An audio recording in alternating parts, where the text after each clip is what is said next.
I take back what I said about our director being an imbecile. Having a time machine at our disposal is actually pretty convenient. Well, it depends on how you interpret what I'm saying. What? Finally done dealing with me? The former #1 director candidate?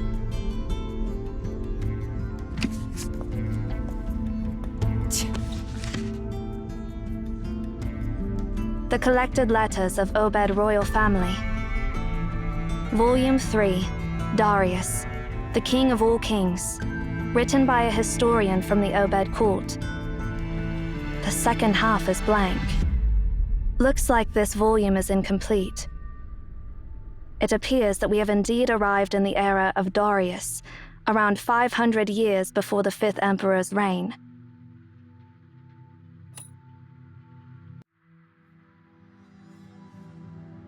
That Emeon we encountered mentioned that Darius was the one who first brought Aten from Memphis to Obed. Sarvis also mentioned that Darius was the first ruler of Obed to harness the power of the sun. I see. The fact that the Japheth soldiers didn't know the command to activate Aten suggests that it had already been lost by their time.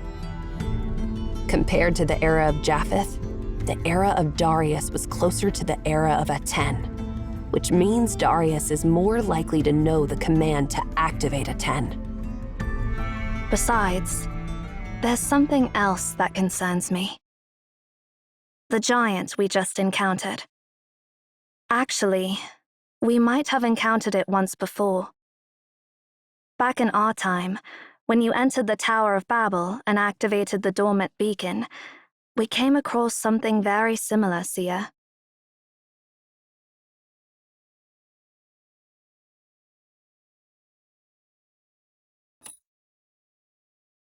Indeed. The giant in our time was missing its lower half, so I can't say for sure if it's the same giant. Moreover, I'm sure you remember the stuff we got from the mutilated giant.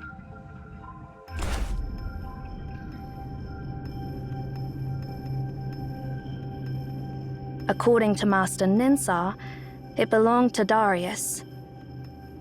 So, it must have come from this era.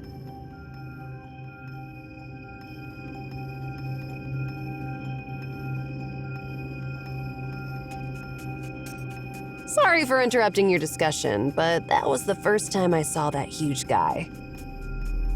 So that giant has been after you? What did you do to anger it so much? We didn't do anything.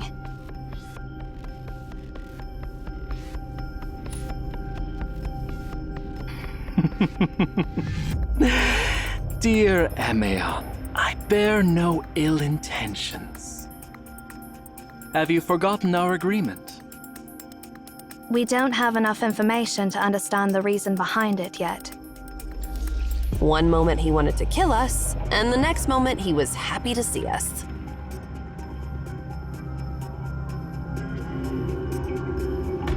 Just to confirm, when we met Sarvis for the second time, it was a month after our first encounter, right?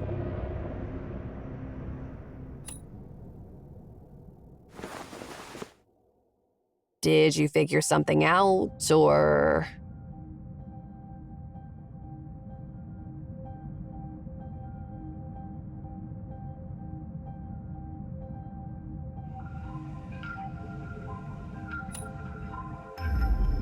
I'm afraid so. Sarvis didn't have a clue about Aten's activation during our first encounter, but in the second encounter, he mentioned that they had somehow appeased the wrath of the god of the sun. So during that month, Aten must have been reactivated and turned into the star of Ephrathah. Sarvis also said that we delivered divine words and saved the world from destruction. It means that we were the ones who helped deactivate Aten, extinguishing the star of Ephrathah.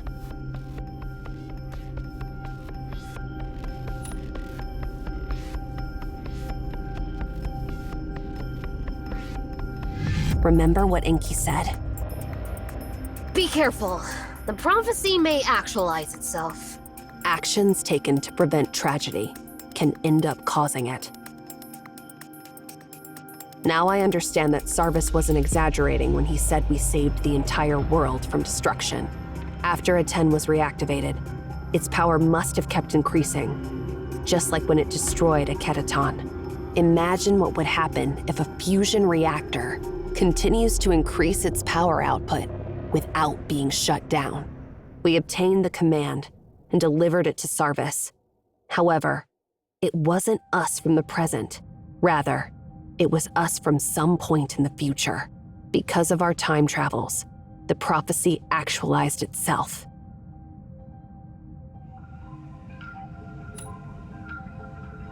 Sure. There is no other choice. Now we're not just responsible for saving the library in our era, but also saving the world in Sarvis's era. We must move on and find the command to deactivate Arten. And deliver it to Sarvis. If we fail, both eras will veer off their intended paths and collapse completely.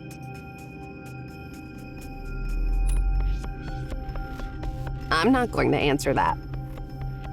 There are a bunch of geezers in Emeon who specialize in time paradoxes. I've never paid attention to their lectures. All I know is that it would be very, very, very bad.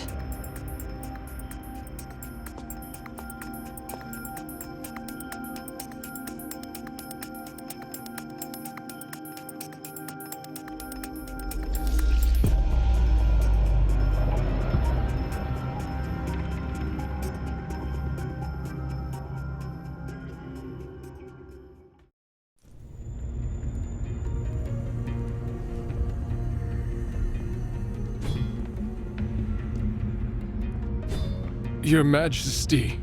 Who are those people? Judging by their attire, they must be the Immortal Army, Darius's Praetorians.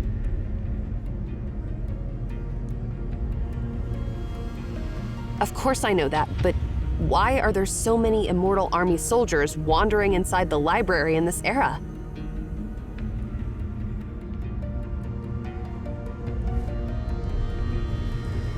Those who betray His Majesty will pay with their lives.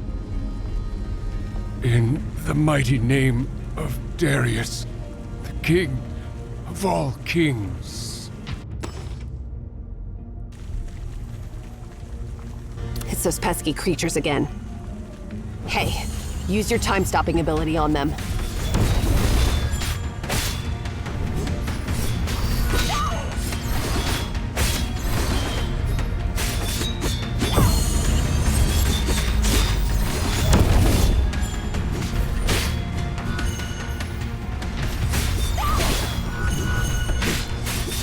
Getting a bit boring.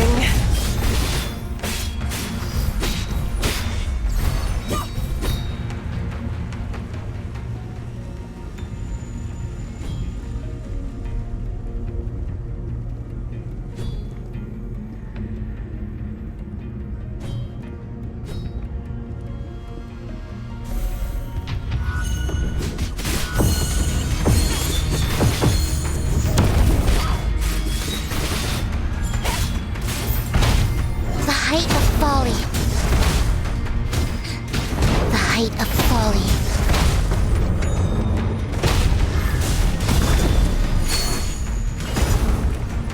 This era. Obviously, those Immortal Army soldiers have been wandering around inside the library for quite some time. Otherwise, they wouldn't be so worn out. What exactly happened?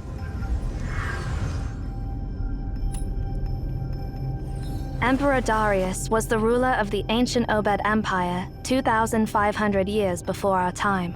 He was one of the most renowned rulers in Obed's history. Unlike the Obed Empire under the 5th Emperor's rule, Obed during Darius's reign was the most powerful empire in the world. Towards the end of his reign, though, Emperor Darius inexplicably shifted his focus away from governing the empire, leading to a rapid decline of Obed. The records about Emaon are not detailed, as their leader Pythagoras mysteriously vanished without a trace one day. Emaon's historical records are all but blank during this era. There are simply too many coincidences happening in this era. We need to be extra cautious.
You're here. I've been waiting.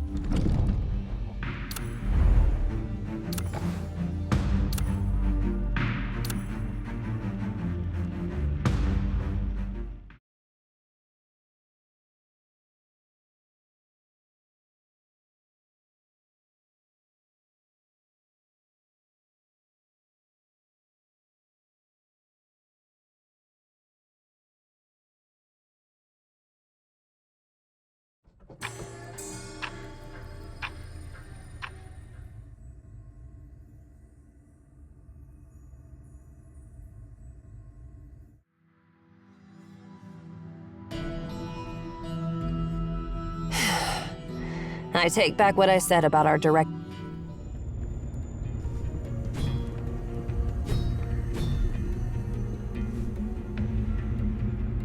Who are those? Your Majesty.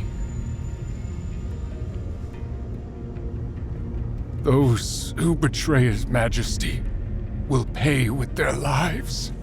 In the mighty name of Darius, the King. It's those pesky creatures again. Interesting fellow. Hey, use your time-stopping ability on them.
era. It's truly weird. Obviously, those immortal army soldiers have been wandering around inside the library for quite some time.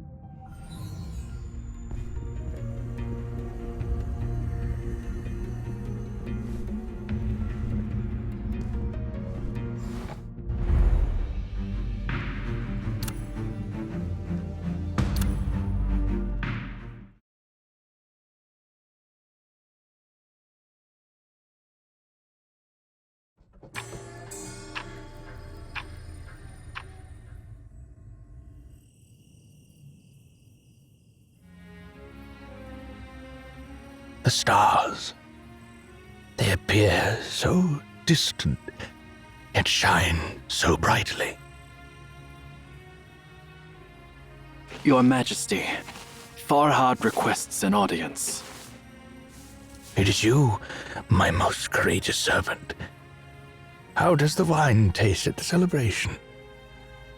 The wine was exquisite, benefiting the conquerors of Memphis. We all wonder why you didn't join us in the Great Feast of Honor. Why do you remain secluded in this corner, far from the bonfire, without even a single guard? Have we done anything to displease you? Not at all, Fahad. I am pleased with your valor. After this battle, I've annexed the southern reaches of the world into my domain. I am staying away from the crowds to gaze at the stars. The campfire's brightness would obscure their light. Have you ever considered where our conquest will end, Farhad? No, Your Majesty. I shall fight wherever you deem necessary. Until the farthest reaches of your dominion touch the sea, or until I fall on the battlefield. Your loyalty is commendable. But what I'm seeing now is even more distant than the sea. There was an Emmian scholar named Pythagoras who told me that according to his research, the land beneath our feet is a sphere. A sphere? How is that even possible? You're not a scholar, so it is understandable that you can't imagine it. However, I can easily imagine that there may exist countless such spheres suspended high above the heavens. We call those spheres stars. The notion that these stars are fragments of Earth adrift in the firmament. So many uncharted territories awaiting conquest. Do you understand my feelings, Fahad? In comparison, Memphis, no, even the entirety of Obed, pales in significance. I wonder how I can travel to those stars to conquer those lands no one has ever seen. How pathetic is a man so bound by his desires. From now on, I shall find no peace in my nights. Fret not, Your Majesty. We, the Immortal Army, will always be your keenest blades. Even if you were to command us to conquer the moon, we would comply without hesitation.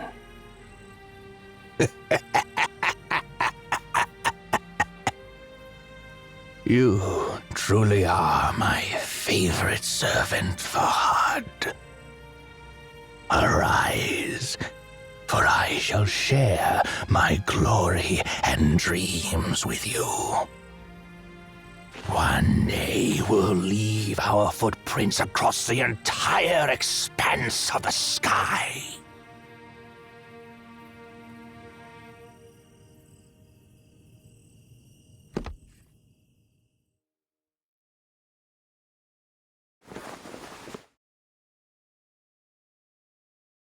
So, it was but a dream.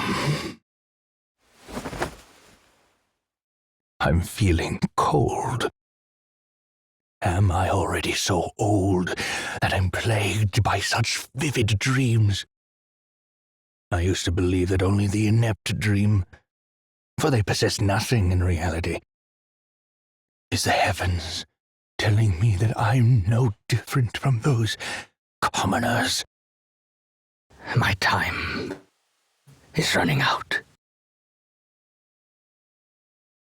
Emeons, I'm summoning you to demand an answer I have long awaited.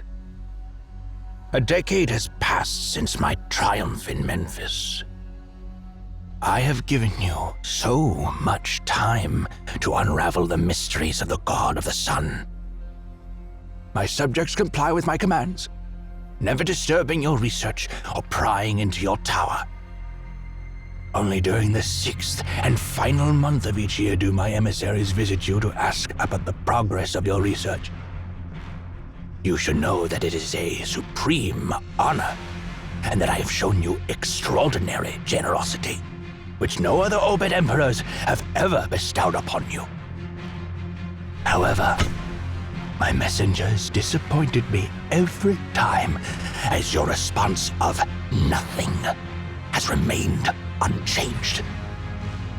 Now, I've decided to ask you this question myself. This is your 10th year. Have you learned more about the nature of that copper sphere? What grants it immortality? Your Majesty, our answer remains the same. You may perceive 10 years as a considerable length of time. For a human life, it is indeed substantial. However, for those devoted to the pursuit of knowledge, it is merely a fleeting moment akin to the evaporation of morning dew. Undoubtedly, that sphere represents a creation that transcends the limits of human understanding. Even if it is not a deity in its own right, its creator must possess divine qualities. We need more time to figure out its true essence.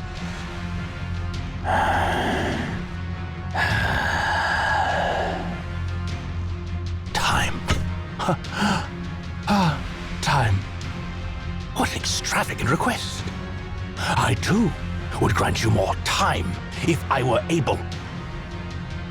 Unfortunately, the time given to me is dwindling. The sand in the hourglass is running out. I am growing old, and my time is slipping away, while the boundless, unconquered worlds still await me. I am asking you once again, Emeon, do you indeed have nothing to give me in return? Your Majesty, I hold you in the highest regard, but I must inform you that neither your Majesty nor your power hold sway within the realm of knowledge. Though you may command all on Earth to declare that the sun rises in the west, it will still be the eastern sky that illuminates the next dawn. I can assure you that we're more eager than you to learn the nature of the sphere. It is the calling of the scholar.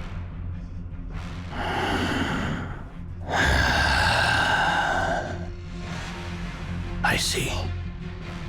You're unable to offer what I seek in exchange for my leniency.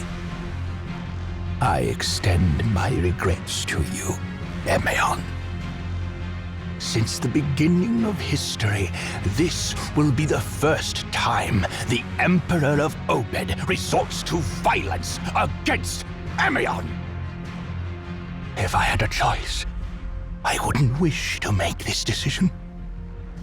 You may rule over this land, Your Majesty. And while you may intimidate those who seek knowledge, the laws governing knowledge itself do not yield to mere might. Immortal army, at my command, open this tower and seize their library! If this library is as miraculous as the legends proclaim, containing the sum of all worldly knowledge, it must surely hold the secret to immortality and the immortal power of that copper sphere. Since the mouthpieces of the gods remain silent to my request, I'll uncover the answer myself. We can't prevent you if you're determined to do so, Your Majesty. Permit me, however, to offer a final piece of advice. The gods remain silent due to the folly of humankind. That was the last question I will ever pose to you. From now on, you are no longer permitted to address me. Immortal Army, storm their tower and breach their gates. Emeon, I have heard tales that the paths within the Library of Babel are more numerous than the stars in the sky, and the smallest misstep can lead to eternal wandering. I've also heard you've devoted countless time and lives to explore that library, and that you've even familiarized yourself with a number of safe paths. I command you to lead the way for my warriors, and you have no right to refuse.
You're right. If we can find a reasonable soldier or an Imeon of this era, perhaps they will tell us what has happened here. Let's go. We don't have much time.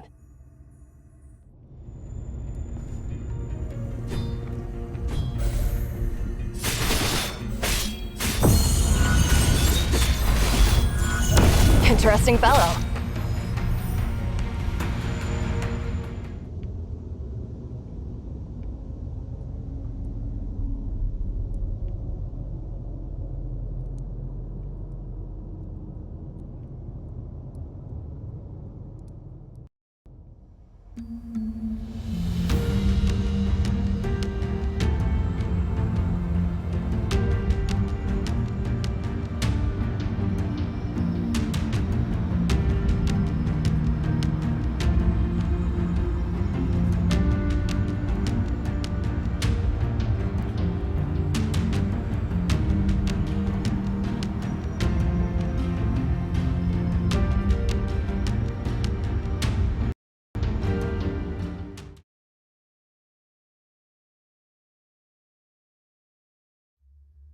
You're here.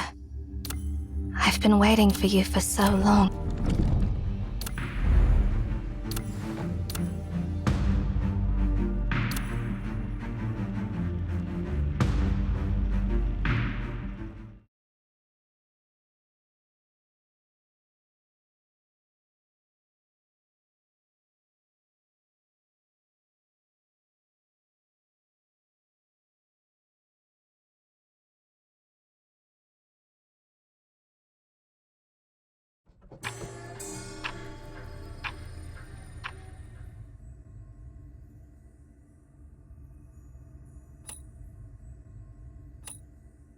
You're right.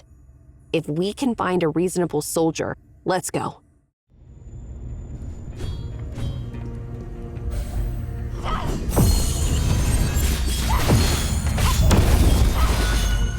Interesting fellow. The height of folly.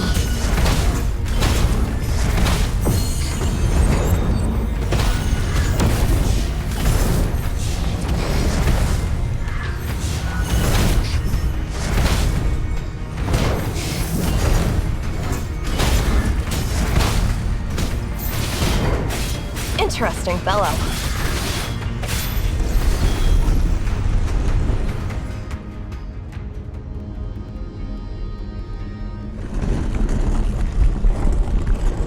Wait, isn't that the shoddy artifact that wouldn't even start? So is it working now?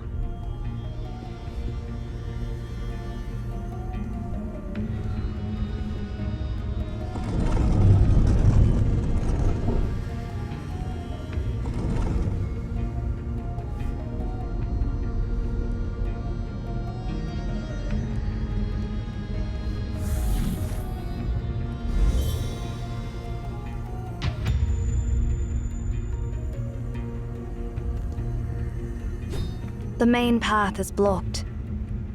In moments like this, it's time to show some innovation.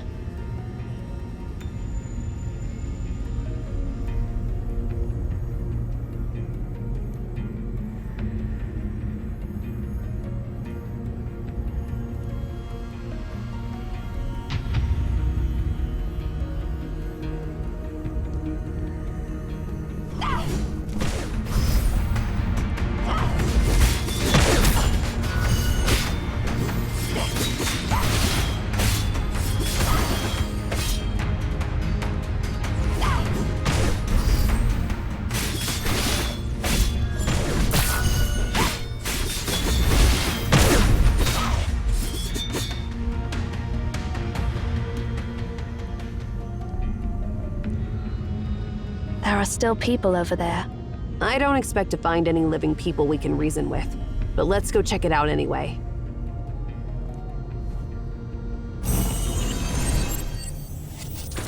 Please lower your weapons. We mean no harm. Who are you? We are Emaons. My name is Farhad. I can't see you well. I thought you were monsters too. Thank you so much. I didn't expect your help, especially after His Majesty gave that order. His Majesty? Are you talking about Emperor Darius? Of course.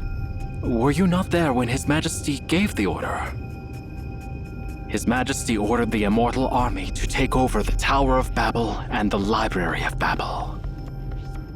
How long ago was that? 1 year? Or 2 years? I can't remember clearly. This is not a library. It's an endless nightmare. Ever since I got here, I've been praying for the gods to wake me up from this living hell. Take over? You barged into the library? No wonder. It's actually impressive that you've held on for so long without any preparation. Why did your Emperor send you here to die? Our mission is to uncover the truth about the God of the Sun in Memphis. His Majesty has given the Emaon years, and yet there have been no results. Eventually, he ran out of patience. Personally, I don't have anything against you. We're puzzled too. It's hard to understand why His Majesty, who's always been a profound thinker, would act that way. Emaon, I know it may sound brazen, especially after we barged into your tower, but I'm asking you to take me back to His Majesty. The Immortal Army shall never fail His Majesty. What a coincidence. We're actually searching for your Emperor as well. How about you join us? With you on our side, he might be more open to hearing us out, don't you think?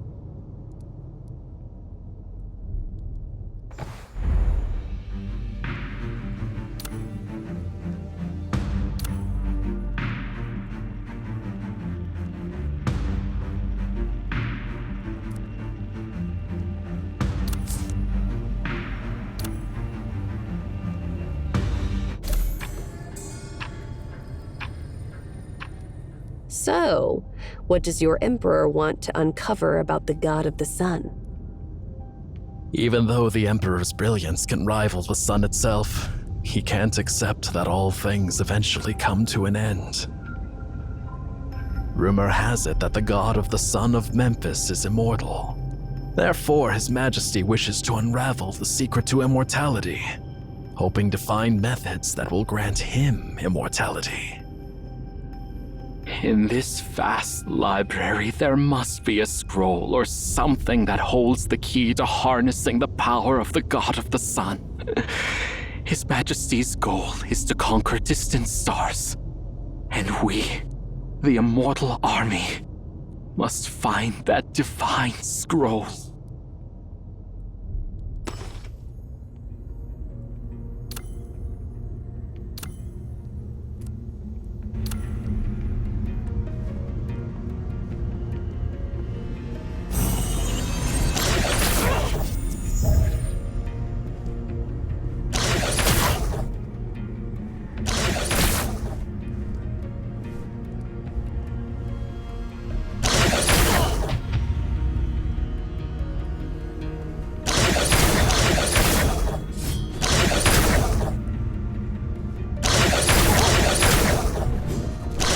Then let's be a bit more serious. Compared to the humiliation from that time.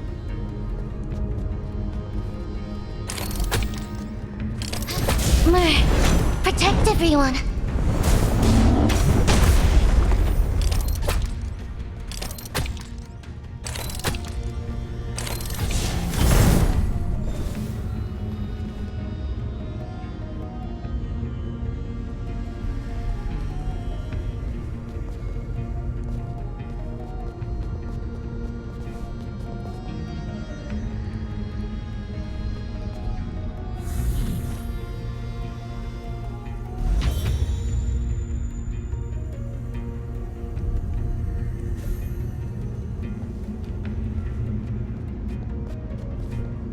Those who betrayed His Majesty shall remain silent forever.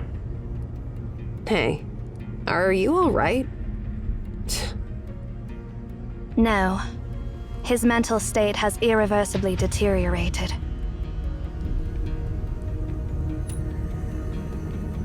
I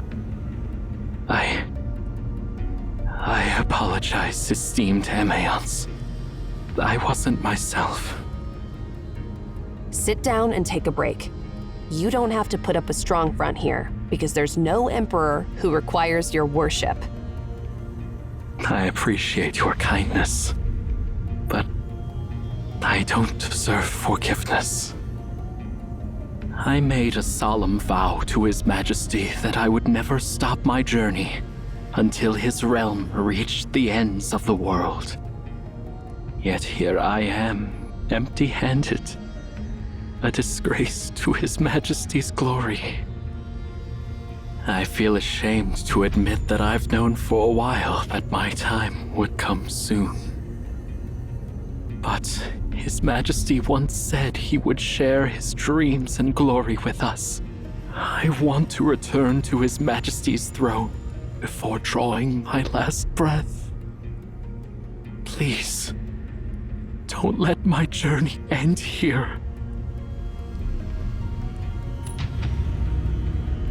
Thank you for your generosity. Although I can't see your face now, I'll always remember your kindness. Well, I have nothing to say to a blind loyalist like him. Take good care of him.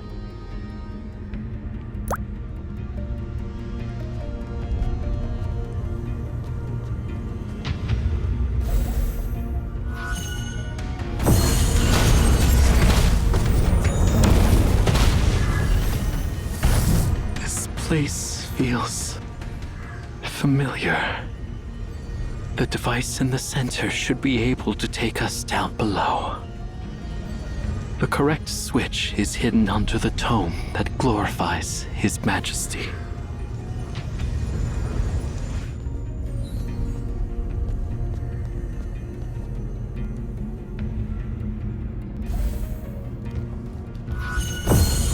The height of folly. Looks like you've run into a bit of trouble.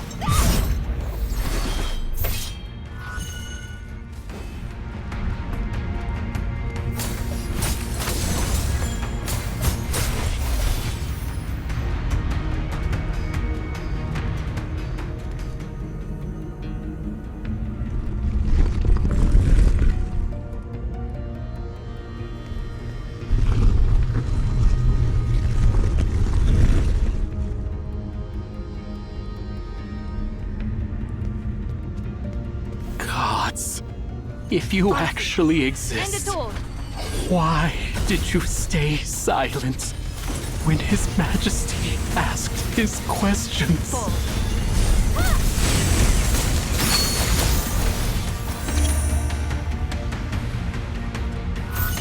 The height of folly.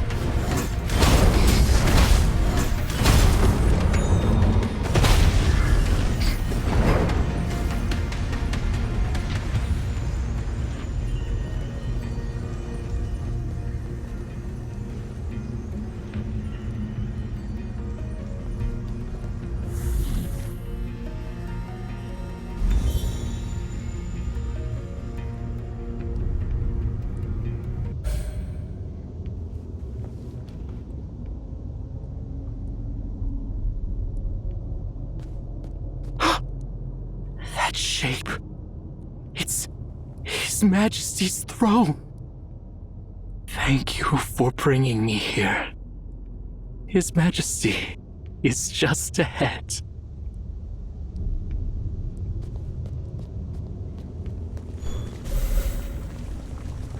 Mer, protect everyone.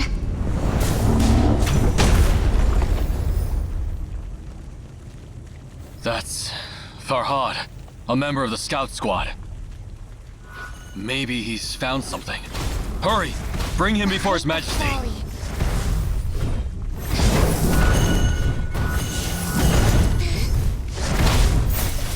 Fluttering wings. Ansu. End it all.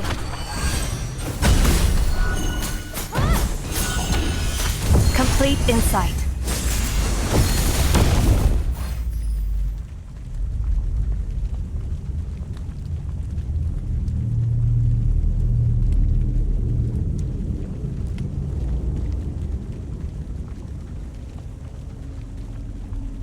Why are you looking so exhausted, General Farhad?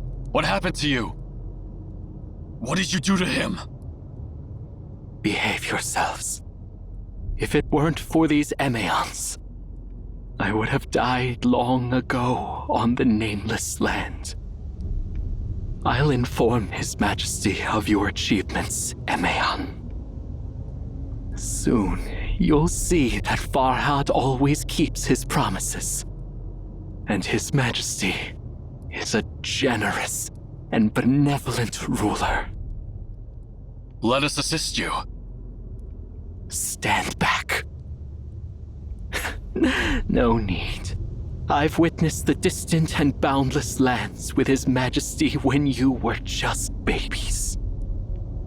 If I need help with even a few steps, how am I supposed to follow His Majesty to the ends of the stars?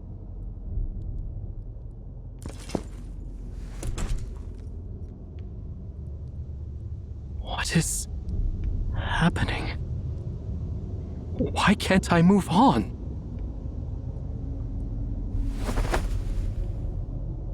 I'm so ashamed to request that Your Majesty descend from your throne.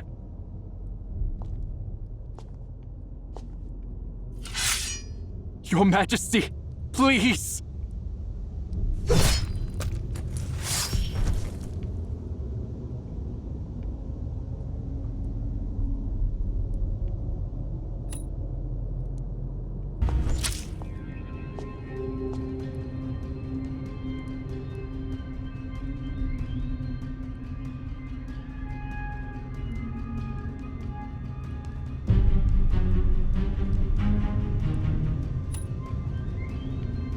Shut up.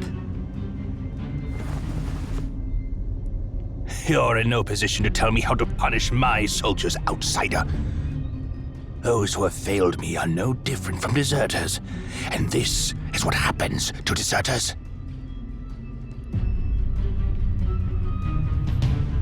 Pythagoras, are they your companions?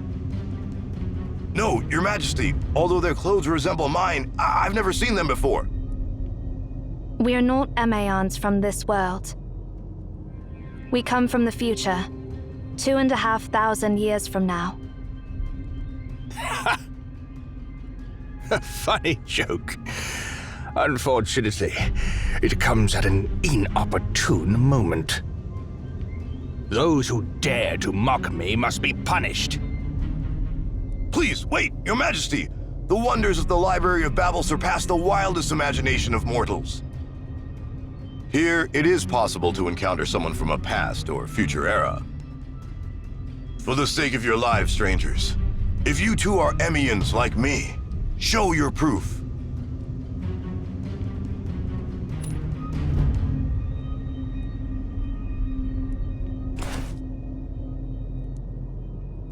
This is a fragment from your crown. Indeed it is. Where did you get this weathered fragment from? From 2,500 years in the future. By then, it had become an antique. Interesting. Let's assume what you said is true. Answer me this. Who rules over Obed 2,500 years from now?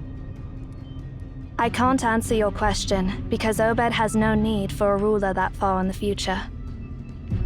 I see. You can't provide me what I desire either. Lead the way forward, Pythagoras. As for these useless freeloaders, get rid of them, my soldiers.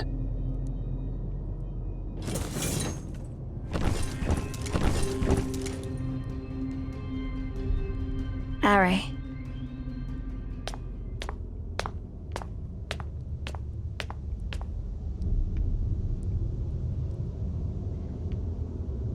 Your Majesty, please forgive our rudeness.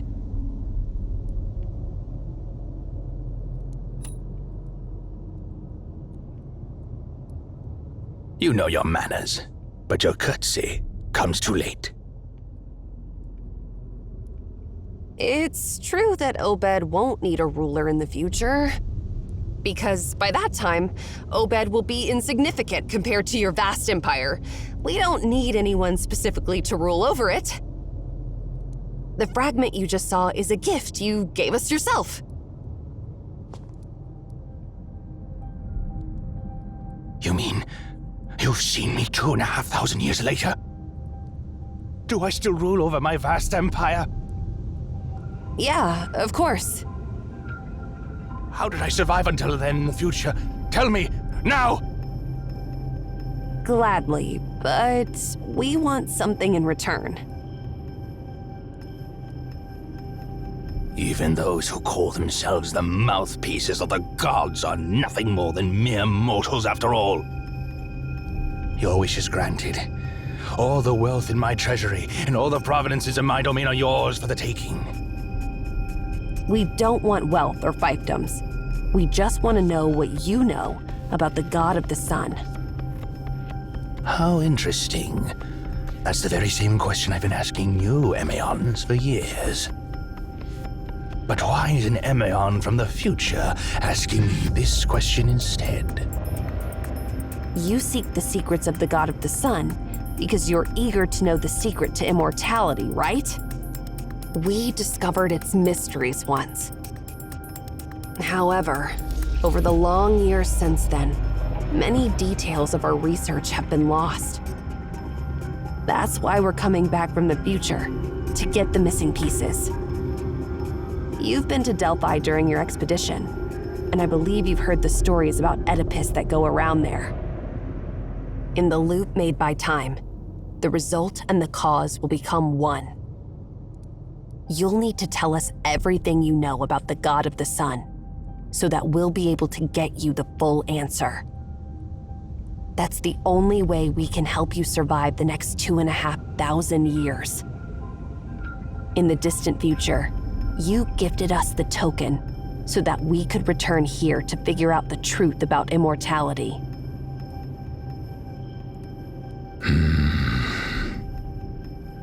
Nothing but lies. Myths are for ignorant children. Do you think I'm as gullible as a child? I've found ludicrous loopholes in your words. Since the me in the future already knows the secret to immortality, why didn't that me ask you to tell me the secrets directly? Immortal Army!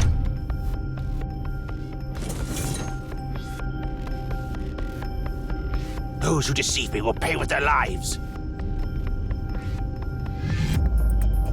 Of course, you can just kill us, Your Majesty. But at the moment we're killed, the casual loop in the timeline will be severed. If you don't learn the secret to immortality now, you, your empire, and all the feats you will achieve in the future will simply go up in smoke.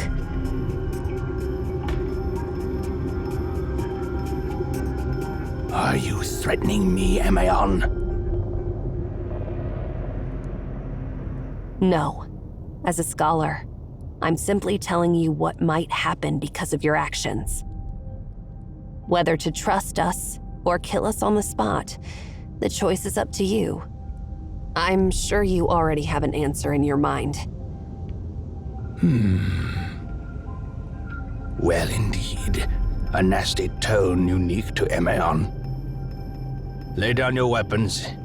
For now.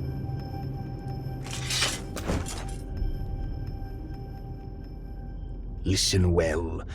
I sent my people to collect many ancient documents and summon many scholars while I was in Memphis. But the destruction of Eketaton was so complete that very little information survived. Despite my efforts, I only figured out one piece of information from the ancient records. The language of the gods is a palindrome. The language of the gods is a palindrome? What does that mean? Legend has it that Akhenaten deciphered the language of the gods and thus learned how to harness the sun. The language consists of a huge number of palindromic words. While they are written exactly the same forwards and backwards, they cause the god of the sun to perform very different behaviors. That's all I know. I didn't have access to the vocabulary. As soon as I returned to Obed, I shared this discovery with your companions, the Emaons of this era. But unfortunately, it didn't help them with the task I assigned them. Now it's your turn. Tell me, have you figured out the secret to immortality?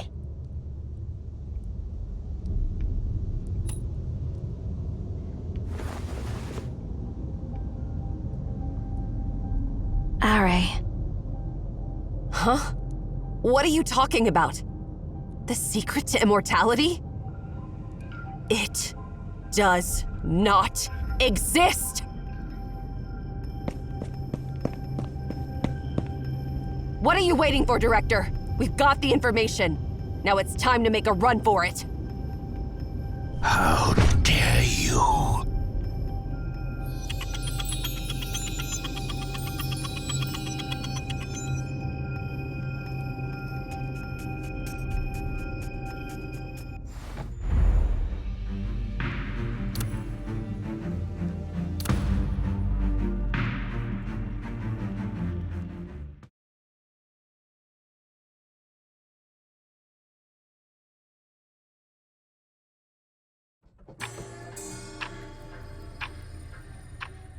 Don't you dare run away! How dare you deceive me! Your Majesty, please calm down. Your Majesty.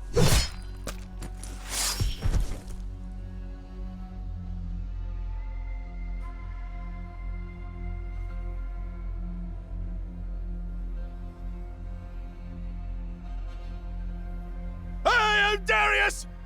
The great king of Obed! The king of all kings! I shall bestow grace upon the faithful and punish the disloyal! Heed my command, my immortal army! Hunt down those Emaons! From this place to the end of the world! from this moment until the end of their lives, or yours.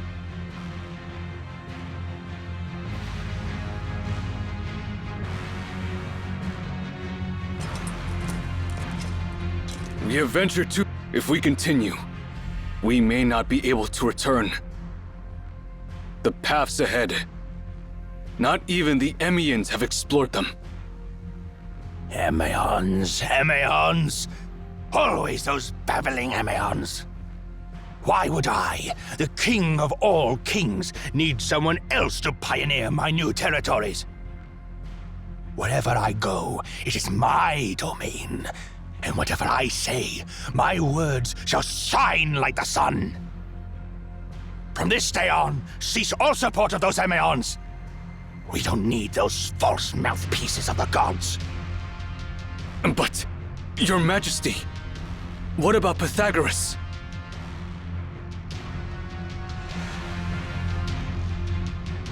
I won't repeat myself. Yes, Your Majesty.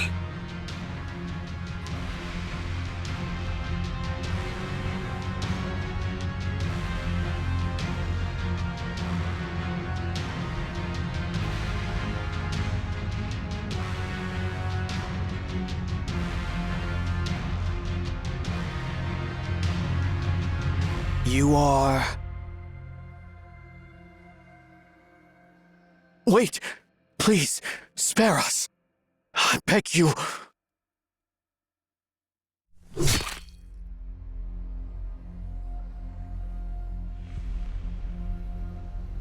Take away their supplies, spare the strong, and destroy the old and the weak. What is happening? Why do you defy my orders? Have you forgotten what happened when we crossed the Memphis Desert? If we hadn't plundered the caravan, it wouldn't have been us celebrating under the magnificent waterfalls of the Memphis River. Carry on. We have a long path ahead, and we must not stumble here. Yes, Your Majesty.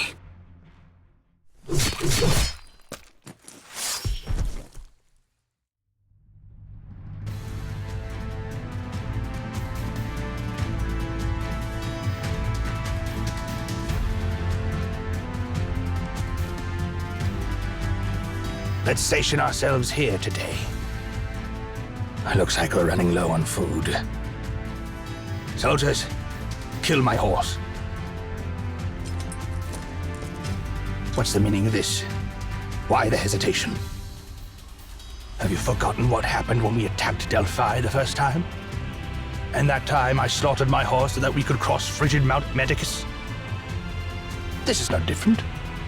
Come. I shall share the horse's flesh with all of you once more.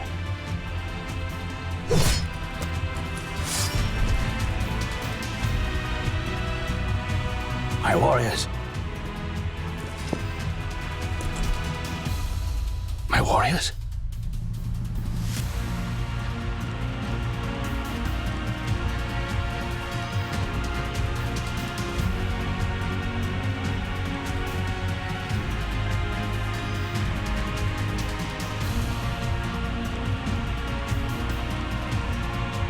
Halt here.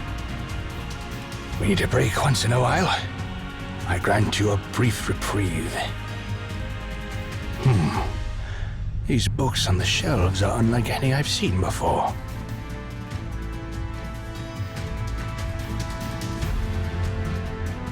No matter. One day I will conquer their lands. Remember what I said, Fahad. I shall share my glory and dreams with you. Armor me, Fahad, my most loyal friend. Let's embark on our odyssey. Our expedition must not stop here.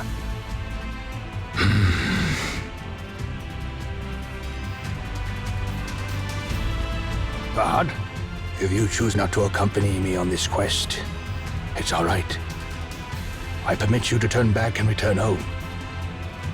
It is a king's duty to forge ahead. As my subject, your duty is to spread news of my accomplishments throughout the world. Go back, Fahad. Whether in life or in death, you shall forever be showered in my grace.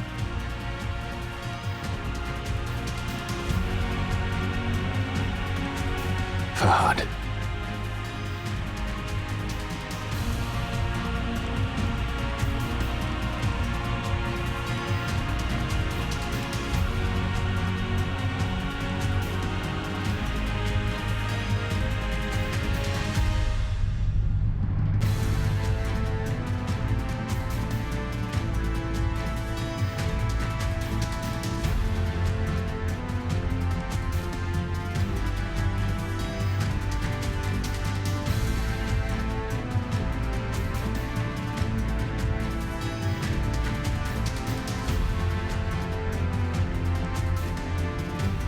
One day we'll leave our footprints across the entire expanse of the sky.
Probability fears time.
This is Sarvis's era.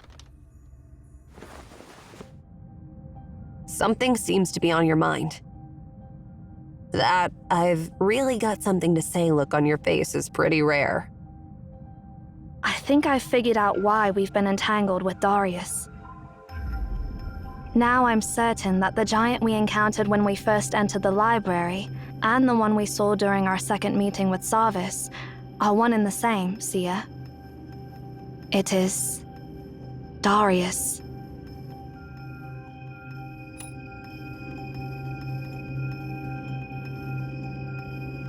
This library is alive and has its own wisdom. That's what Elish, the first director of the library, once said. Therefore, visitors should stay quiet, humble, and cautious within the library. It is not recommended to speak, write, or daydream, for words and ideas carry power. The library is an anomaly, after all. It may give incredible responses to obsessive thoughts. Don't you dare run away! How dare you deceive me!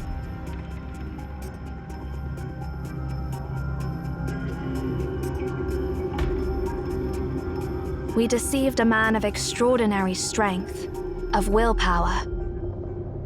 Obsessive ideas may stir up billowing waves in this ocean of thoughts. So, you're saying that the library distorted Darius, turning him into the giant that has been chasing us around? If that's the case, it explains why he hated our guts so much. After all, We shattered his world with that devastating lie. Hold on a sec. So, we lied to Darius, and after he got distorted by the library, he stayed here for all those thousands of years, just to get revenge against us? According to our time machine, you met the giant before you met me. Thanks to him, our time machine met the future me and heard the prophecy. And that's how we started this totally messed up journey, right? How ironic. We went to Darius because we had already met him. Cause and effect become one in the Library of Babel. It's a loop. Why are you giving me that look? No, it's nothing. Just don't leave my sight without my permission, Ari. What are you talking about? That's a weird thing to say. Quit using that tone with me.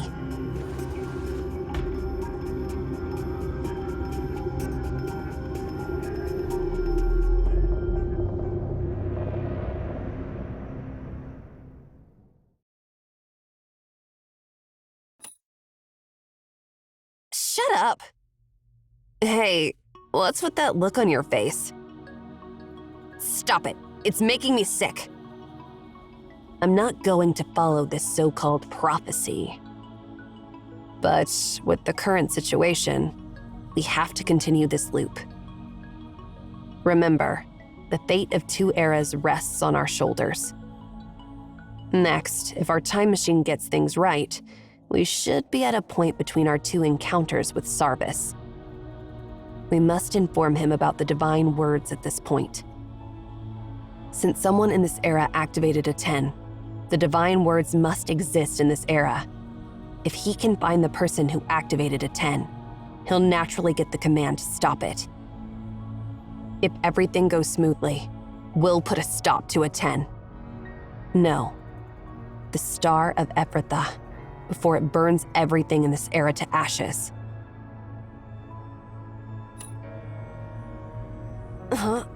Try saying that again!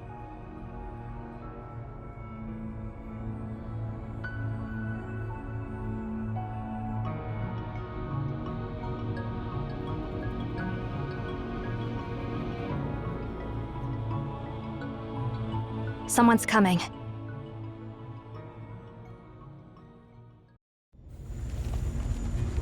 Those are Japheth soldiers. Looks like they're in a tough spot, too.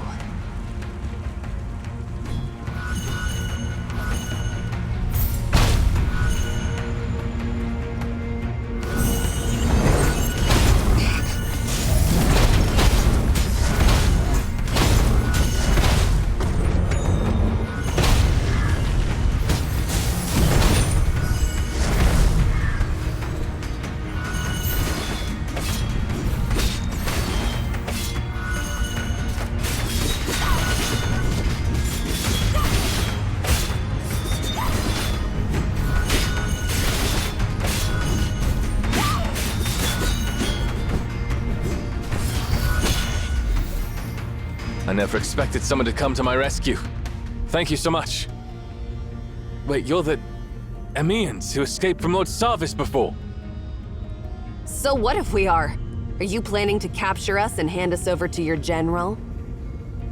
No, we Japhethians are anything but ungrateful. Anyway, it's good to see you. We've been searching for you.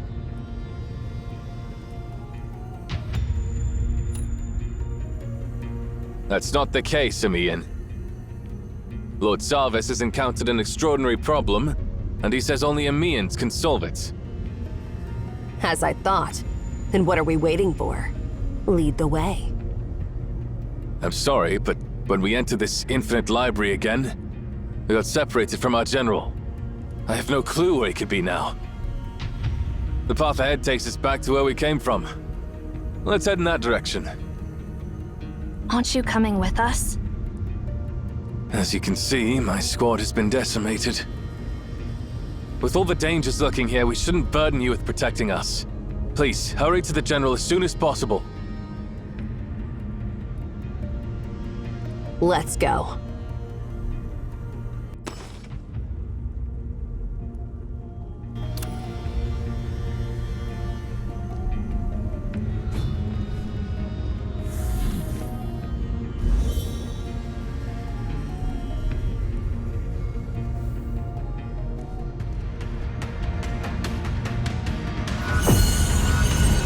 Getting a bit boring.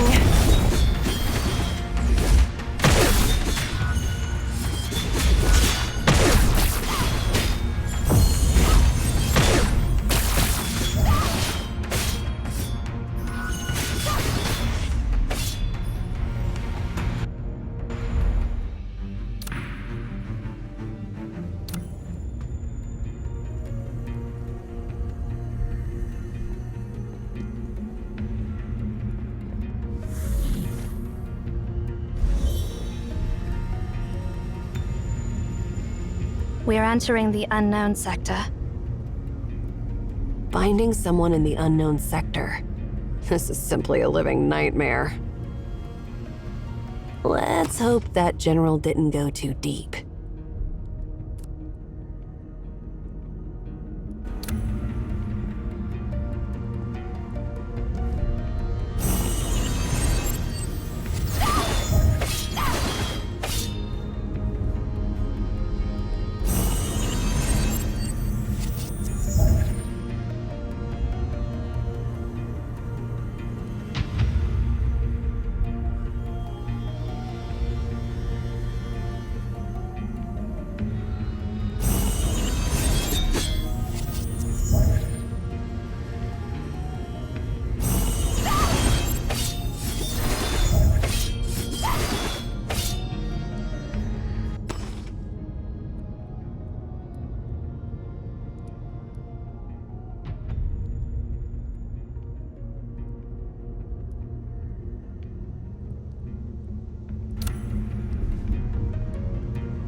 That is the wrong way.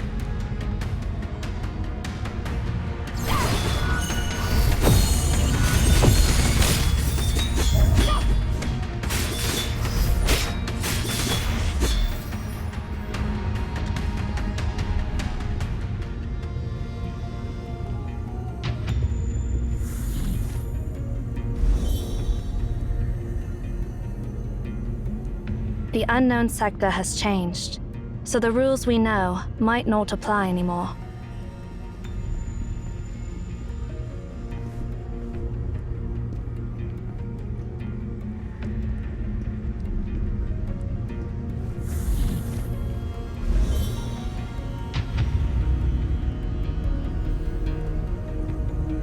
That is the wrong way. Looks like you've run into a bit of trouble.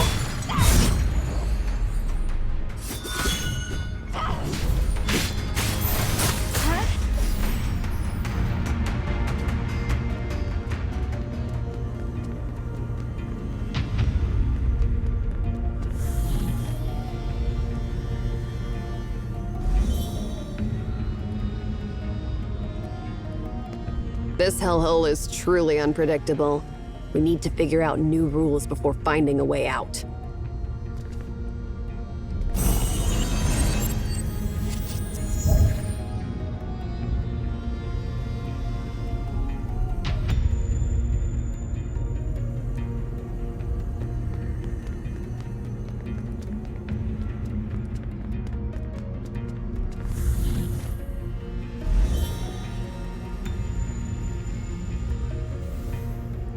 The one surrounded up ahead is Sarvis.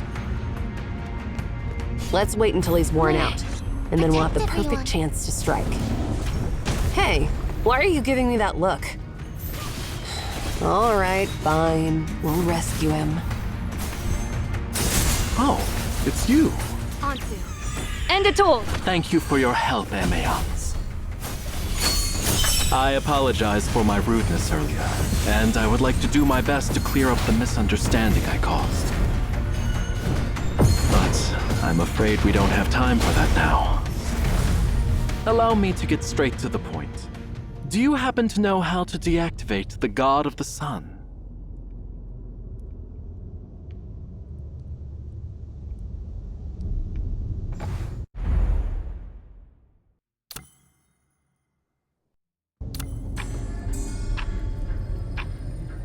Did someone activate that sphere? I'm afraid so. According to our plan, we delivered it to the Philistine Sea to get it loaded on a ship and then transfer it to Javriel. However, it passed through one of our vassal states on its way back. To my astonishment, the ruler there, Herod, had the audacity to lay his finger on it. It was only afterward that we learned that quite a few servants in Herod's kingdom had been exiled from Memphis, and some of them had even served as priests in Memphis. They knew a number of secrets that had been passed down from generation to generation by word of mouth. Not even Lord Thurinus or Emperor Darius had learned about them when they conquered Memphis. Those Memphians stirred up Herod's greed, making him believe that he could awaken the god of the sun like the ancient pharaoh Akhenaten did, and thus be elevated to the status of a god. How ridiculous. Yeah, it's ridiculous. Truth is, the Memphian slaves hate him for his brutality and wanted to use this chance to take revenge. They didn't think about the catastrophic consequences it would bring. Unfortunately, Herod killed all those slaves once he obtained the divine words, so nobody else could ascend to the divine throne like him. By the time we arrived, the Copper Sphere was already levitating and burning over Herod's capital city, Ephrathah. We apprehended Herod before the city was razed to the ground. However, he only knows how to activate the sphere, and he didn't ask for the command to deactivate it. Now, with the death of the last Memphian priests, the secrets are lost forever. If that copper sphere continues to burn, one day the Philistine Sea will dry up, and even Javriel, the Eternal City, will end up in flames. Fortunately, I had met you in the Library of Babel. I remembered you had mentioned that the Copper Sphere could be deactivated. So, we rushed back here to seek your help. Such is the situation. If you know how to stop this world from ending up in flames, I'm willing to offer whatever I can in return.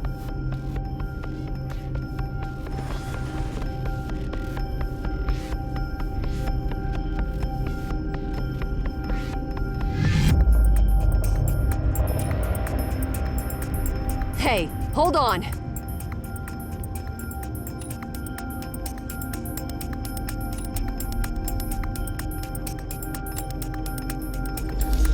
You've told him already? The language of the I understand. That'll do. Write the palindrome words in both directions, and the quill will go back to where it started. In other words, the command to activate the sphere is also the command to deactivate it. We just need to repeat the same word Herod used, and it will revert to its previous state. I can't believe this answer is so straightforward. I must return to Ephrathah immediately. But the thing is, we've lost a significant number of soldiers since entering the Library of Babel. I'm sorry, Hemaeon, but I need your assistance once again. Could you escort me out of here?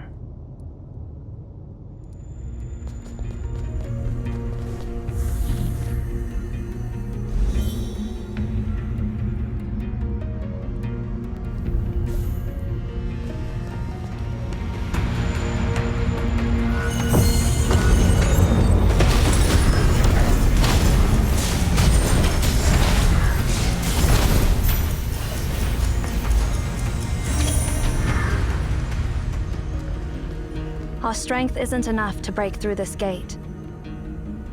This gate is heavy. Please stand back.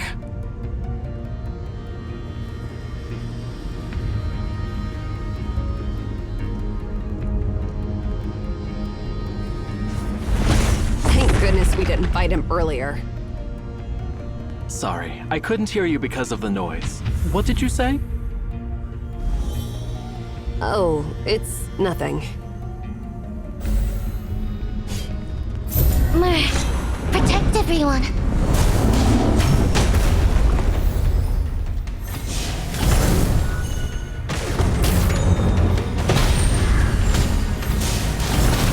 Ansu, end it all!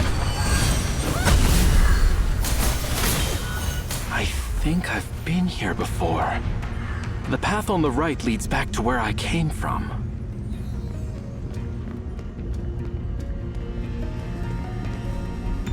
Jeez, not another one of those annoying stone gates. Don't worry. My strength should be enough to break through it. However, I've just exerted a lot of energy. Give me a moment to catch my breath. Fine. Take a step back, Sia. They started following us before I even noticed. What a bunch of eyesores.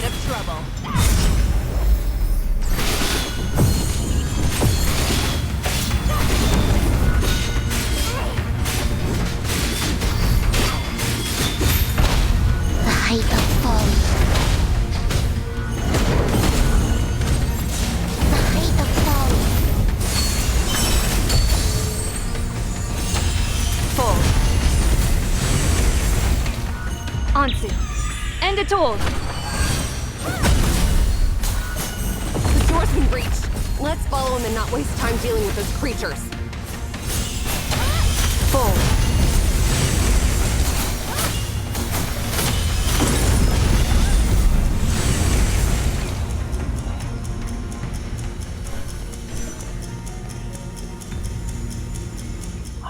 Finally. Ahead is the sector I entered from. One must exit from where they entered.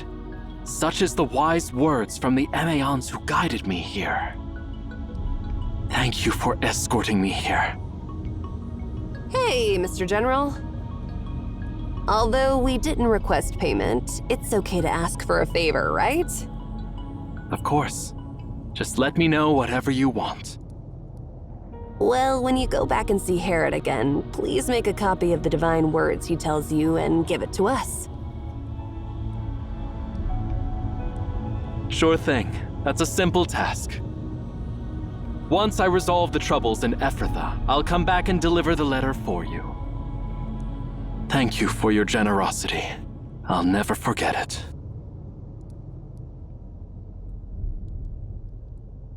Please rest assured, Your Highness. Sarvis is one of the few generals who possesses both wisdom and bravery. He will be safe. But he's been inside all night. I know it's prudent for us to stay out here, but you've witnessed the enigmatic library yourself, as well as its labyrinth plucked from myths. Will Sarvis return safe and sound this time? Your Highness, High Priest. Sarvis, you're back! Yes, and I bring good tidings. I found the peculiar Emeon I mentioned last time, and they instructed me how to deactivate the God of the Sun. Excellent. This library truly holds the answers to all questions in the world.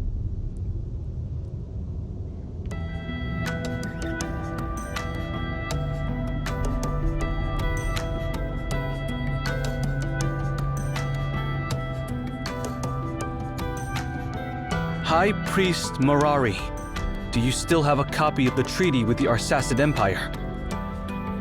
I can have the scribe immediately draft a new one, Your Highness.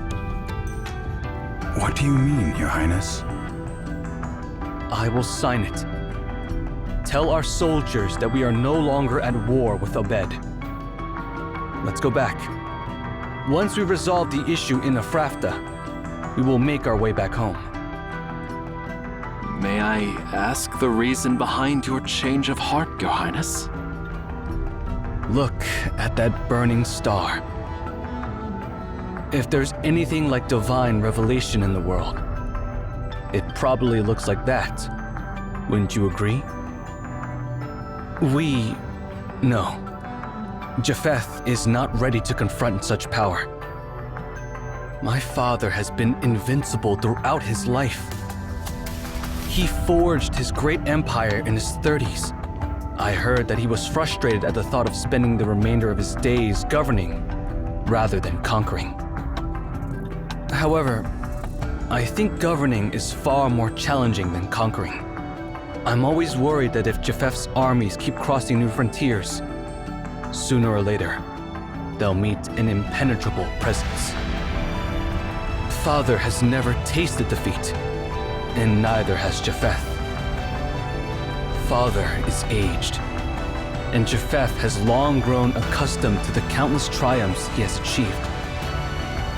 If, one day, Japheth fails to sustain its momentum of conquest, if, one day, the tip of Japheth's spear finally shatters against a towering wall never before encountered, how do you think the people of Japheth would feel in such a moment? Pride renders one fragile, and when it breaks, it shatters the heart into pieces. Now, seeing that newborn star, I think we've reached a towering wall that casts its shadow over Japheth. Undoubtedly, there are forces in this world that surpass the limits of human imagination. This library, capable of harnessing even the power of that star, lies far beyond our dominion. We are not yet prepared to venture into the realm of gods. I concur, Your Highness. It is time to head back. Since Emeon has guarded his power for so long, let it be. There must be reasons why this tower has stood undisturbed for thousands of years. Until we understand those reasons, we must not disturb the balance. No. We shouldn't even touch it. It'd be best if all of us stayed away from it, neither to inquire nor to disturb it, lest it bring a catastrophe down upon us. While my words may appear disrespectful, His Majesty's order to retrieve the God of the Sun and the situation we are facing serve as compelling evidence. I agree with your decision to retreat, Your Highness. However, if we ignore the blaze of the star and the impending destruction it brings, it is beautiful, like a real celestial body. Now we know beyond a shadow of a doubt that someone, or some being, crafted it. How extraordinary is it to craft a star? If I had the chance, I would love to see the hands that forged the star.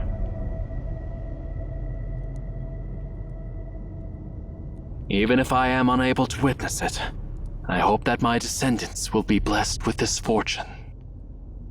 Time to go. We have no time for sentimentality. Leave the recording of history to poets and scholars. As for us, let us restore the sky with its true sun.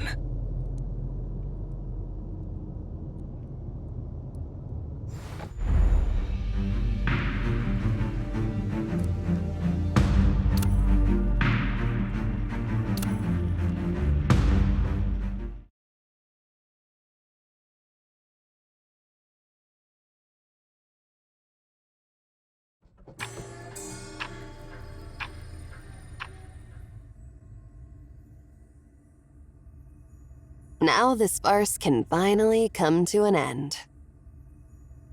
Once we return to the time sector where we met Sarvis for the second time, we'll learn the divine words to stop Aten. What are you waiting for, Time Machine? Activate your magical time travel ability, all right?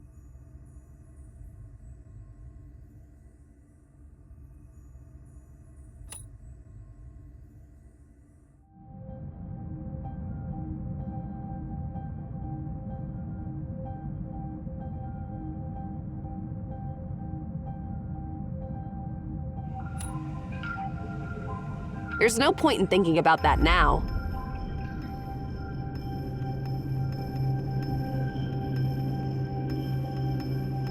This world has seen its fair share of ancient mysteries that have been passed down to the present, only to be used by people with ill intentions. Even if someone is trying to activate Aten, we now know how to deactivate it. That's all that matters.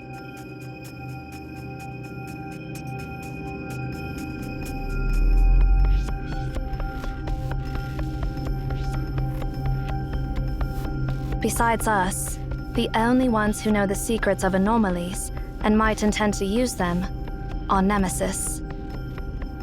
Ere, you said you ran into them during your retrieval of Aten, right? Exactly. That's why I was wary of Seer.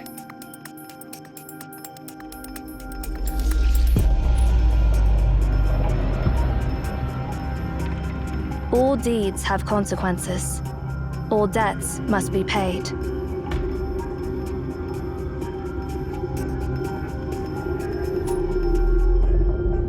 That's their motto. How can I give you a brief explanation? To put it simply, here's the perfect example. Do you think something like Aten should be known to the world? These artifacts possess the power of easily obliterating an entire civilization. You've witnessed the destruction of Akedaton and the war between Japheth and Obed. It merely revealed a fraction of its existence, and that was enough to change the course of the world. Countless people were frantically seeking it, whether it was for immortality, overthrowing another dynasty, or simply catching a glimpse of its eternal glory. Even in this era, where human intelligence supposedly reigns supreme, we no longer worship the God of the Sun. Do you think a nuclear fusion reactor should be revealed to the people of this era? Will it bring about an energy revolution? Or just another war? Humans of every era believe their intelligence to be superior, yet they fall prey to the same mistakes time and time again. The power of the unknown is a sweet poison. Now you're well aware of that, right? That's why we've decided to hide its existence from the world. To safeguard them from any intrusion or exploitation. Let it fade away until its very existence falls into oblivion. That's the philosophy of us Emaon and the philosophy of CAVE. Emaon is merely the secret society watching over Obed. There are other organizations that share our ideals. For example, Florentine in Japheth, Weisha in Xi'an, and Delphic Oracle in Delphi. Well, we don't have time to delve into all this now. Once we leave here, you'll be formally introduced to the rest of the Alliance as the new director of Emaon, and you'll learn who they are for yourself. Speaking of that, we need to mention another group of people. Not everyone shares the same attitude on such matters. There's another group. Well, they're not all a bunch of bad guys, but their philosophy differs from ours. While some people want to stow away unknown power, others want to exploit it. Nemesis belongs to the latter. They see it as something that can propel human civilization forward by hundreds of years, if thoroughly studied. And they see no reason to set it aside instead of utilizing it. As for how such actions may affect a society, they don't care at all.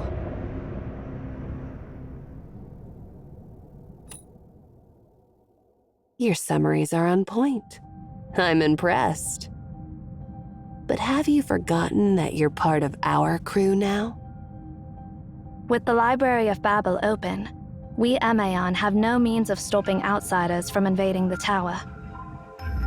However, if they were really to do that, they would just end up lost in an infinite ocean of information. If only the future version of you had provided us with more information. Oh, what? Blaming me again? No, I have no intention of blaming you.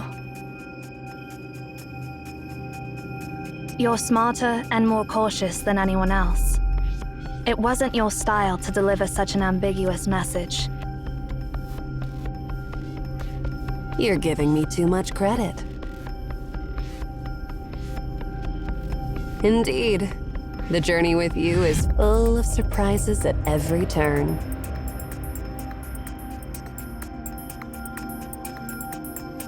Well, this trip is definitely not boring. Quit lazing around. Let's get moving.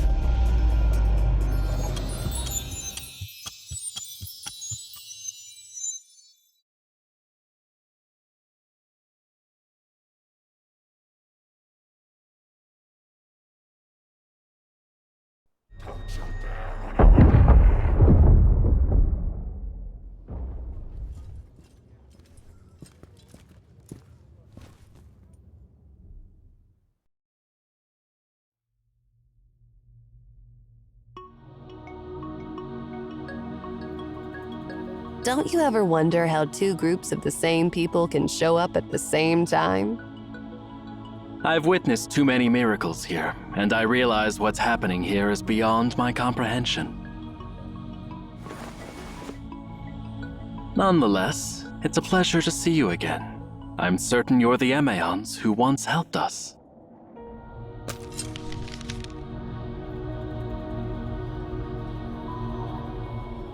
As promised, I've brought you a copy of the Divine Words.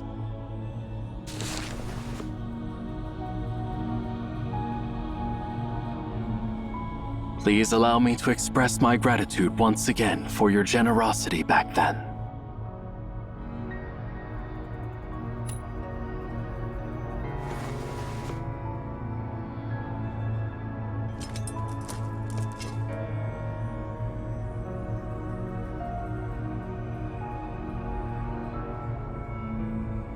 I understand that you Emeons have your own principles of conduct and you don't want your deeds to be publicized. But I promise you, even if the people of Japheth don't know what they've been saved from, I'll never forget your heroic deed. I'll never forget your noble character and selflessness. If you ever find yourself in trouble in the future, I'll assist you in any way I can.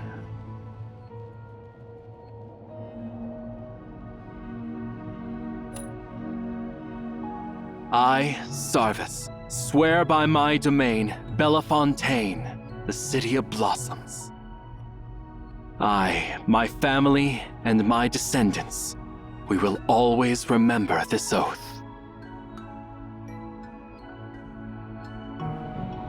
From now to eternity.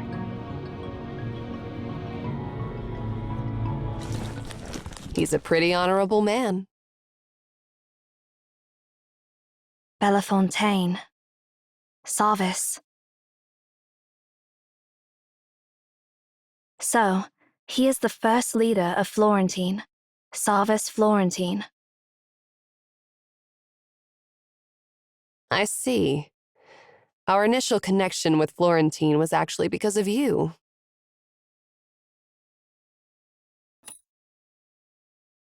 Sometimes I wonder where you've been all these years.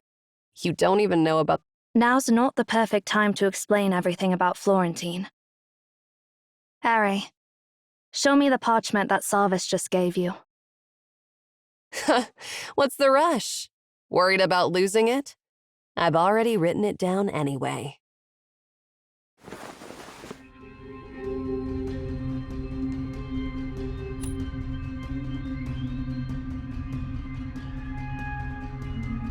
Zero. You know what? I'm really grateful that you're the one who's been with me on this journey.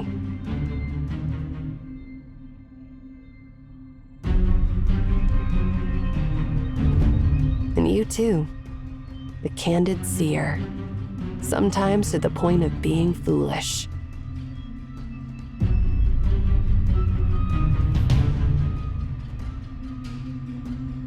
I'm glad I had you as my partners. That's why my plan went so smoothly.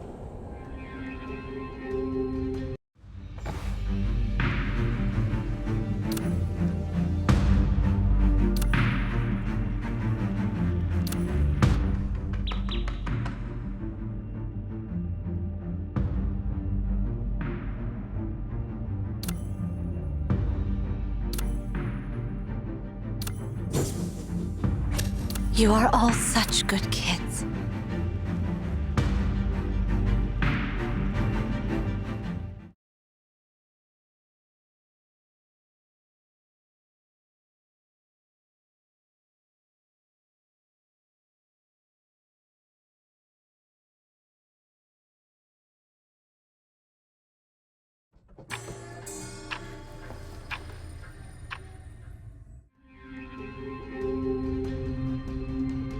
There were moments when I thought you might figure it out, but no. You just stayed at the edge of truth and refused to step forward. But why? Let me guess. Because you don't understand my motives, so you chose to turn a blind eye. How arrogant. Oh, Zero. Empty of everything. Void of emotions. Yet, in the end, you earned everything. See?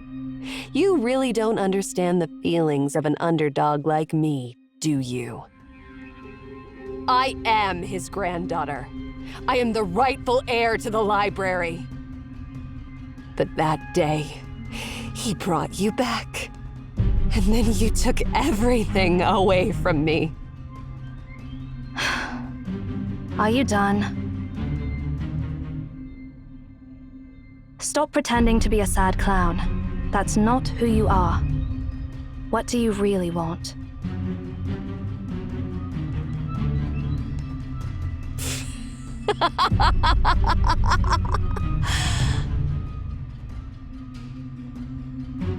So that's not the answer you expected. I thought the motive of an underdog and her resentment would be perfect. Your taste is really going downhill. I see. That explanation wasn't enough for you.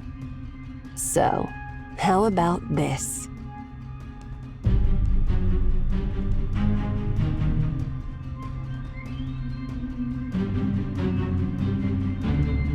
I'm simply tired of it all. MAON, CAVE, and this never-ending library. I've wanted to destroy everything here for a long time.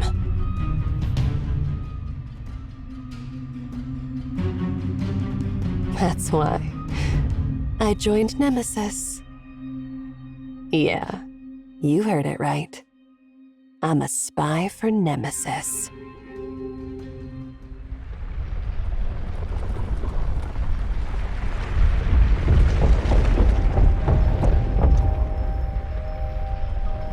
Oh, perfect timing.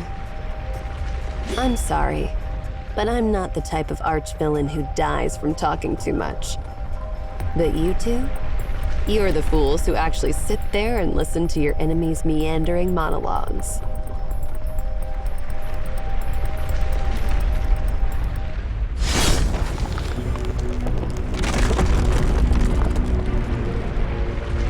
Zero. You've become dull. Next time, when you feel something is off, just slit your opponent's throat instead of waiting around.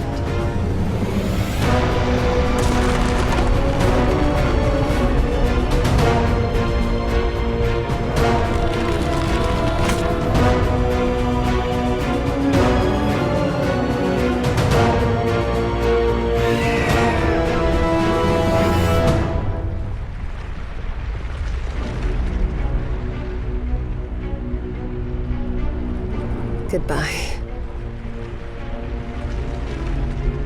No. Farewell. Forever.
Let's go.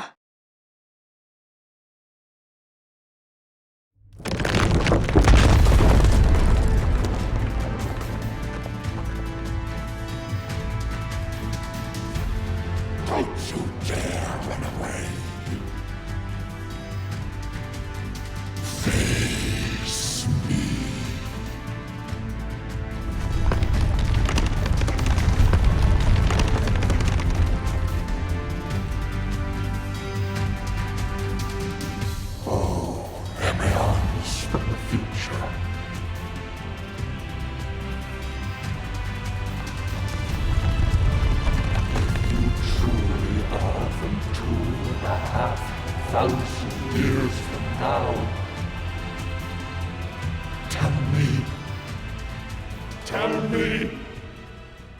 Tell me!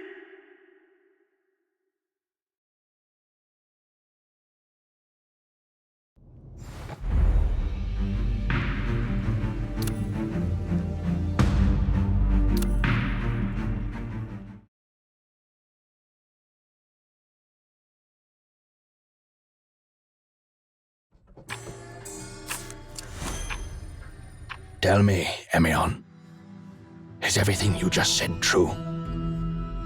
I believe you're aware that I've showered you with the utmost respect from an emperor. I believe you're also aware that the nonsense you just said is enough for me to order your tongue removed. I've conquered the South, reaching the edge of the world. A great achievement that should be engraved in your libraries. Yet you told me I'm far from seeing the entirety of the world. Indeed, Your Majesty. You will certainly go down in history as a great emperor, Your Majesty. But with all due respect, this world has no edges, and you are far from owning it. You may perceive the world as a series of clay slabs, stretching from one end to the other, with mountains and seas interspersed in between. However, the world is a sphere, where the beginning meets the end. When one reaches the supposed edge of the world, they find themselves back where they started.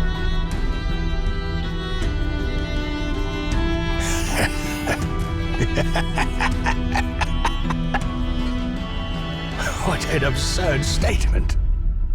It's been quite some time since someone dared to be so audacious in my court. Nevertheless, I shall allow you to continue your discourse purely for the sake of entertainment. However, if your words bore me, it'll be more than just your tongue that I remove. You claim that the world is a sphere. Very well. Prove it to me. Yes, Your Majesty. As an emperor who has conquered numerous lands, you must be aware that the North Star appears higher in the sky the further north one travels, and conversely, it appears lower in the southern regions. When observing a ship approaching from the horizon, one perceives the mast before the deck becomes visible. The world is indeed a sphere, and the curvature of the land and the sea occurs beyond the range of our vision. It is due to the vastness of the world that, while standing upon it, we mistake it for being flat. To humans, Obed may appear immense, but to the entire world, Obed is merely a small portion of the spherical whole. Just as ants may consider mounds as mountains and ponds as oceans, when they climb a tree, they perceive it as occupying a vast territory. I intend no disrespect, but when your army arrived at the Great Desert and believed they had conquered the entire southern realm, they were akin to those ants.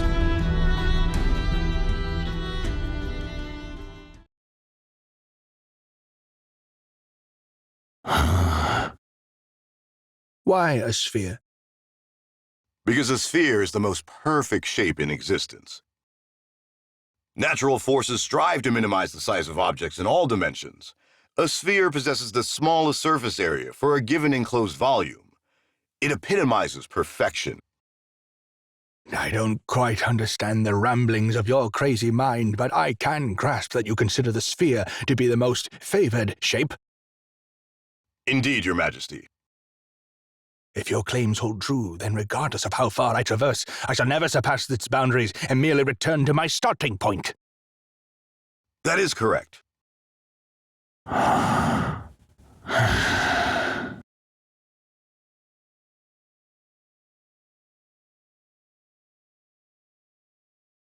It is true, Your Majesty, that the concept of an end does not truly exist upon this sphere where you currently stand. I implore you to direct your attention there.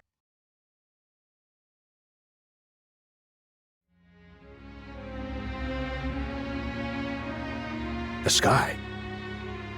Precisely, Your Majesty, the sky.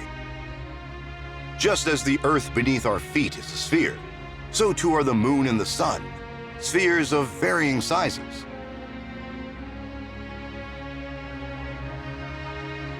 If the stars in the sky are indeed, as you claim, spheres, and the ground beneath our feet is but an inconsequential fragment from one of these spheres, doesn't that mean that all the land I've conquered so far is but a speck of dust in a vast sea of sand? It may be just a speck of dust, but it's a precious speck of dust, and our homeland. However, it's undeniable that it is, after all, just a speck of dust. Perhaps only by traversing this desert, which contains countless specks of dust, will you truly reach the end of the world. Are you frustrated by this revelation, Your Majesty? It's a capital offense to try to speculate on the mind of an emperor. Please, forgive my audacity. All I meant to express is that I have found solace in this realization. Solace, you say? Yes, I felt a sense of solace knowing that our thoughts, struggles, and everything we hold dear are insignificant compared to the world itself. Every day in this land, people kill or are killed, pillaged or are pillaged, for land, food, faith, and dogma. Yet, when I gaze upon the starry sky, all of their deeds fade away. It reminds us that our thoughts and actions can be influenced by our self-centered perspectives. It highlights the limitations of our vision and the shallowness of our ideas. The world does not revolve around us, not even the ground beneath our feet. Consider how an adult perceives a toddler's cries. The toddler cries because they have never seen the real world and are ignorant of real problems. However, with this revelation, you would understand that the difficulties and confusion you currently face are, in the grand scheme, similar to a toddler's cry. Look at the curtain of stars above you. It will make us reevaluate the value of all people to one another and the value of people to the world.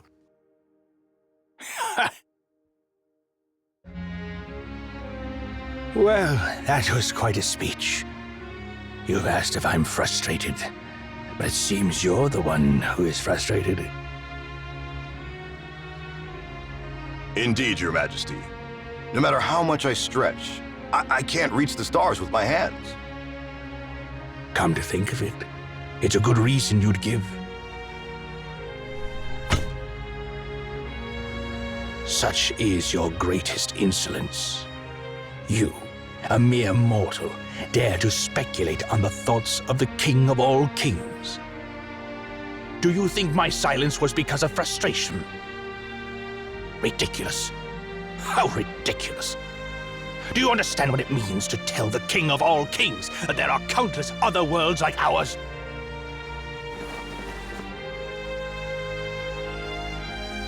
It means there are endless lands waiting to be conquered. Interesting. How interesting. If the barren desert in the south is the so-called end of the world, that would be truly disappointing.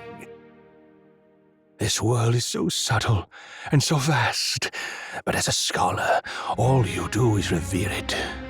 This is where I'd say your mind is narrow. I'll conquer them. It's the highest form of homage I, as an emperor, can offer.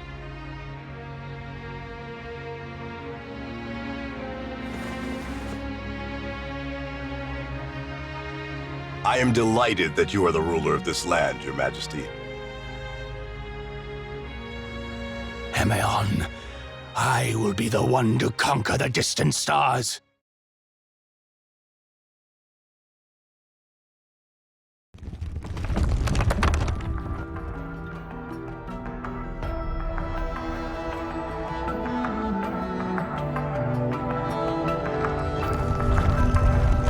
Tell me, Emeons from the future, tell me.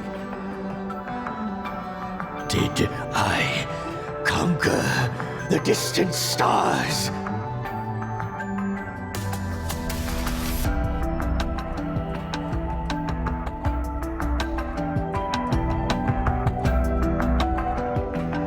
You truly are my favorite servant, Fahad.